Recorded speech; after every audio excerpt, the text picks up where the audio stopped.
കൊട്ടാരക്കരയുടെ സാംസ്കാരിക രംഗത്ത് പുതിയൊരു അധ്യായം കുറിച്ചുകൊണ്ട് നെടുവത്തൂർ കിള്ളൂരിൽ അത്യാധുനിക സൗകര്യങ്ങളോട് കൂടിയ തിയേറ്റർ കോംപ്ലക്സ് ഉയരുന്നു. കൊല്ലം തിരുമംഗലം ദേശീയപാതയോരത്ത് സർക്കാർ ഏറ്റെടുത്ത ഭൂമിയിലാണ് ഈ ബൃഹത്തായ പദ്ധതി നടപ്പിലാക്കുന്നത്.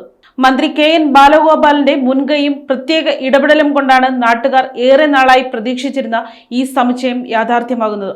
മലയാള സിനിമയിലെ അനശ്വര പ്രതിഭകളായ കൊട്ടാരക്കര ശ്രീധരൻ നായരുടെയും ഭരത് മുരളിയുടെയും ഓർമ്മയ്ക്കായി സമുച്ചയത്തിലെ 2 തിയേറ്ററുകൾക്ക് അവരുടെ പേരുകൾ നൽകുന്നത് പദ്ധതിയുടെ ഏറ്റവും വലിയ സവിശേഷതയായി മാറുന്നു.